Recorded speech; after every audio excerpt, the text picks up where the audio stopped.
Na história original, o Aomini desiste do basquete porque ninguém no país consegue bater de frente com ele. Mas imagina se um rival de outra espécie aparece um ano antes e ele nunca perde o tesão pelo jogo. Com o As treinando sério todo dia, a geração dos milagres não desmorona por dentro. O Murasakibara não acha que pode folgar, e o Akashi nunca precisa despertar aquela segunda personalidade fria para domar o próprio time. Sem a crueldade daquele massacre de 111-11 contra Meiko, o Kuroko não sai destruído. O basquete das sombras continua existindo, só que deixa de ser uma cruzada de vingança contra os antigos amigos. E é aí que o cenário vira um pesadelo. Como a recém-nascida Serin sobrevive a um ecossistema onde esses prodígios são mentalmente saudáveis e jogam em equipe. Na nossa linha do tempo, a arrogância foi a rachadura exata que permitiu o milagre dos heróis. Tire essa falha, e o que sobra é uma parede de talento absoluto. Bora descobrir.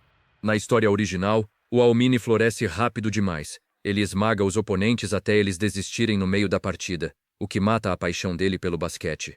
Ele abandona os treinos, o técnico substituto fecha os olhos e o Akashi transforma essa apatia em política oficial, apodrecendo a Teiko por dentro. Só que nesta linha, o roteiro quebra um ano antes. A escola organiza um amistoso contra uma equipe de base americana cheia de jogadores mais velhos. Acostumado a atropelar qualquer defesa, o Aomini infiltra o garrafão rasgando tudo. Ele sobe para enterrar, mas esbarra numa parede de puro músculo. Pela primeira vez, o adversário não desiste no meio da jogada. O pivô gigante sobe junto e devolve um toco brutal que arremessa o As no chão. Com o tesão pelo jogo intacto, o Aomini levanta e abre um sorriso largo. O desespero de ser inalcançável morre ali mesmo. O Kuroko assiste a tudo do banco.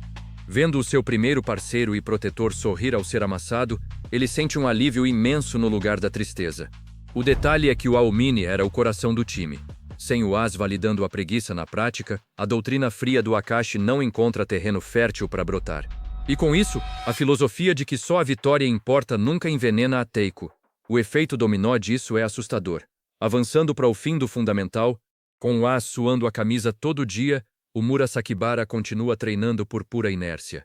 Sem o Aomini matando o treino para usar de desculpa, o gigante preguiçoso simplesmente não tem como reclamar.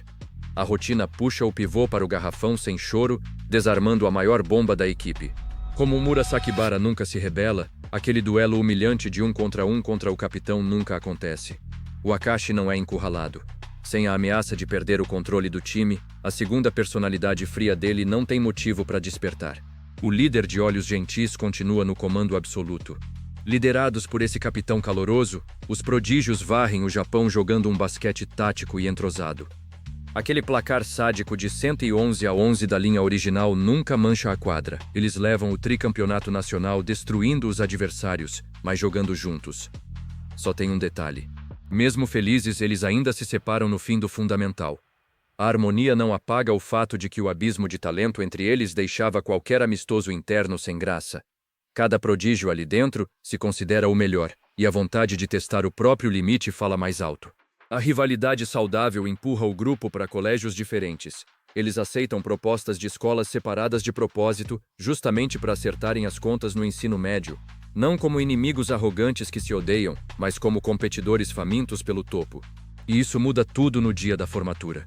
Em vez de abandonar o time enojado com a crueldade dos amigos, o Kuroko tem uma despedida limpa. Ele esvazia o armário da Teiko com um sorriso no rosto, pronto para o próximo passo. Na porta do ginásio, ele aperta a mão do Aomini. O garoto invisível avisa que vai encontrar um novo time e bater de frente com cada um dos milagres. Sem precisar criar um basquete das sombras para punir os amigos, a promessa ganha um peso totalmente novo. E com isso, o Kuroko sai do fundamental amando o time e promete enfrentar o Aomini no colegial por pura paixão competitiva, não por vingança. Enquanto isso, no ensino médio, as portas da Serin se abrem. Sem precisar curar o trauma de ninguém, o Kuroko entra no clube de basquete da Serin com a cabeça limpa. Ele preenche a ficha de inscrição focado em um único objetivo: encontrar uma nova luz e cumprir a promessa que fez ao Aomini. E logo no primeiro dia, o parceiro ideal aparece. O Kagami volta dos Estados Unidos faminto por desafios e esbarra no garoto invisível devorando um milkshake no Magi Burger. Sem perder tempo, o Kuroko chama o grandalhão para um teste na quadra de rua. Só que o 1 contra 1 dura exatos 10 CS. O Kagami rouba a bola no primeiro drible, enterra com brutalidade e vira as costas. Ele avisa para o Kuroko desistir do esporte, frustrado por não sentir o menor cheiro de um jogador forte. Obviamente, o garoto invisível recusa a oferta. Ele assume o papel de sombra e promete transformar o Kagami no melhor do Japão. Mas a diferença aqui é a intenção. Em vez de usar o novato como uma arma moral contra os antigos parceiros, o Kuroko só quer competir de igual para igual.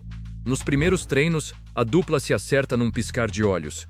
Durante o famoso racha dos calouros contra os veteranos, o Kagami destrói o aro com saltos absurdos enquanto o Kuroko distribui passes invisíveis perfeitos. A nova luz e a nova sombra nascem prontas para o combate. Vendo essa química absurda logo de cara, você acha que eles vão atropelar todo mundo nas preliminares? Você imagina a Seiramen marchando direto até o Almini, exatamente como acontece na obra original? Ou é o que você pensaria?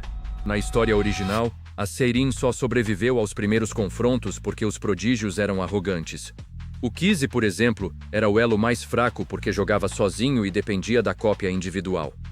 A Seirin explorou essa falha para vencer. Mas nesta linha do tempo, os milagres jogam juntos. O Kizzy vira uma engrenagem tática e simplesmente perde essa fraqueza.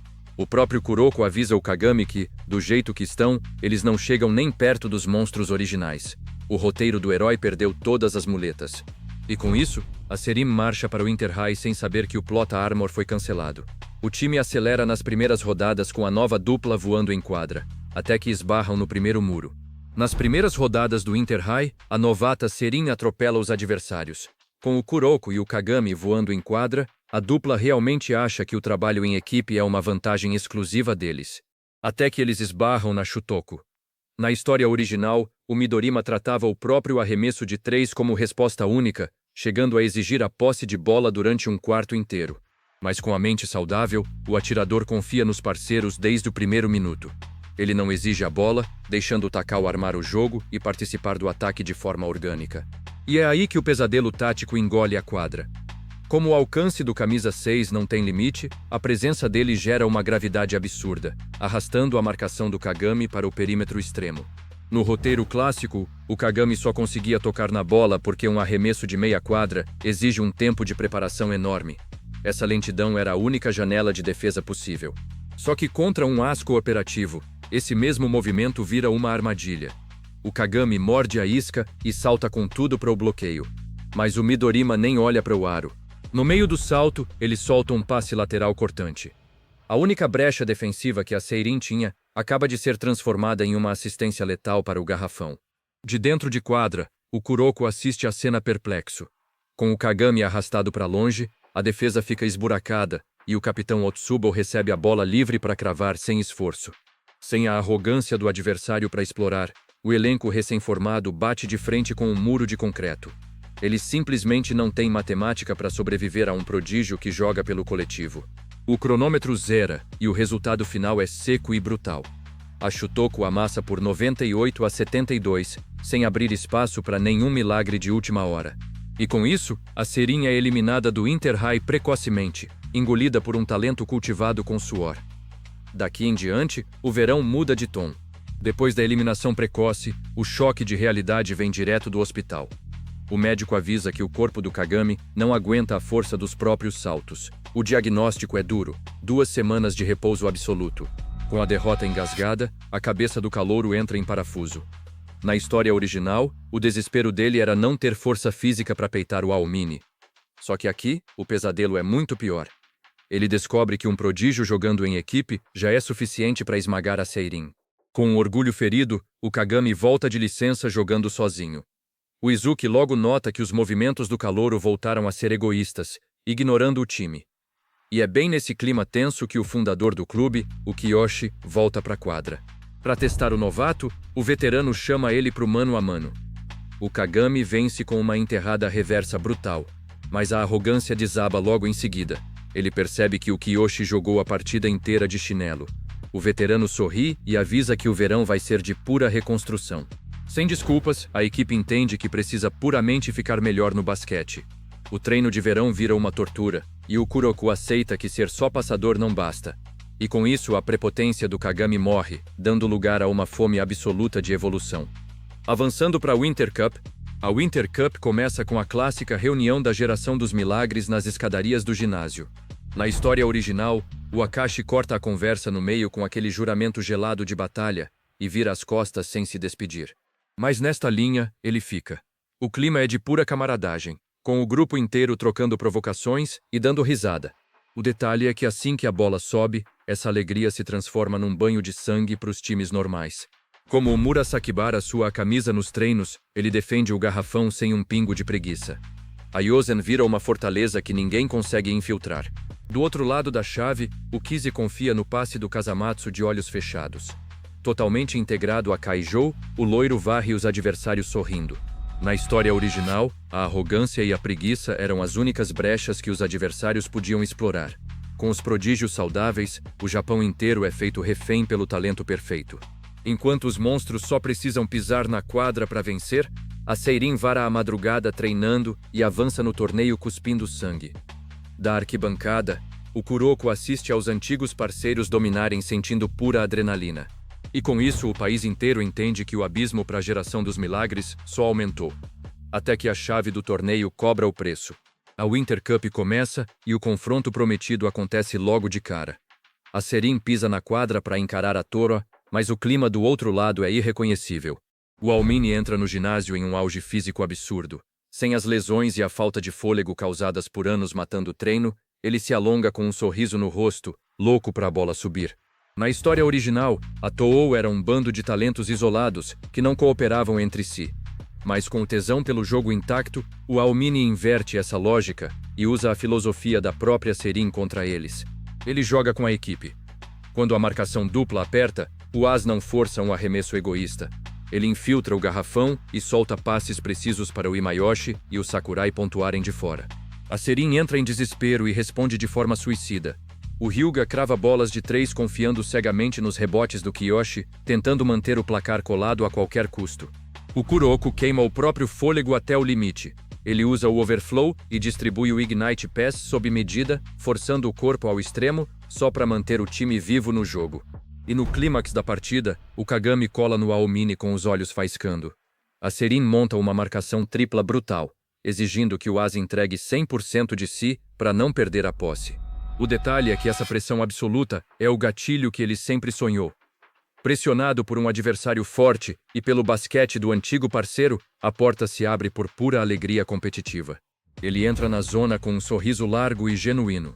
Em vez de resolver tudo sozinho, o Aomini troca passes em altíssima velocidade com a Tou e esmaga a defesa atônita do Kagami. O Kagami não recua e também destranca a porta da zona.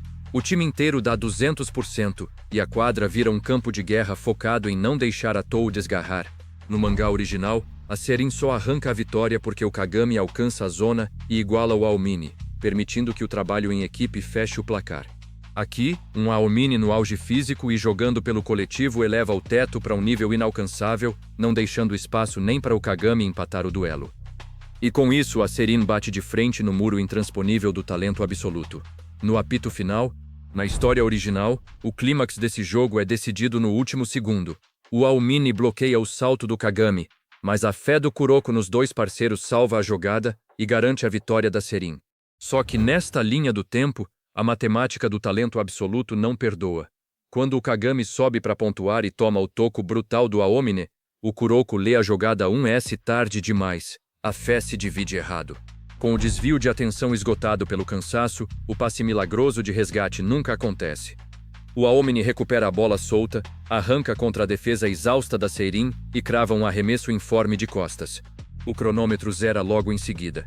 Sem a obrigação de um roteiro heróico, a Seirin perde lutando até o limite. O placar crava 105-98 para Tu, eliminando os novatos na primeira rodada da Winter Cup. O garoto invisível desaba no piso de madeira, completamente sem ar. Mas em vez de chorar de frustração, ele abre um sorriso exausto. Ele entregou tudo o que tinha contra a primeira luz dele, e o jogo respondeu na mesma moeda. O Aomini caminha até o Kuroko, estende a mão em silêncio e puxa o antigo parceiro do chão. Suado e realizado, o As da Toou agradece de peito aberto pelo melhor jogo da vida dele. Mas falta um detalhe. Na obra original, o famoso soquinho era o pedido de rendição de um As derrotado. Aqui, é o próprio Kuroko quem fecha o punho primeiro e oferece o toque. validando o vencedor. Do lado deles, o Kagami enxuga o suor e avisa que o confronto apenas começou, cobrando a revanche. A promessa feita no Teiko é cumprida na quadra, na pura alegria do esporte, e não no placar. A Seiri não ganhou o torneio, mas sobreviveu à tempestade e provou que pertence à mesma arena dos monstros. E com isso, o basquete das sombras cumpre seu propósito através do suor, sem precisar de uma gota de vingança. Fim.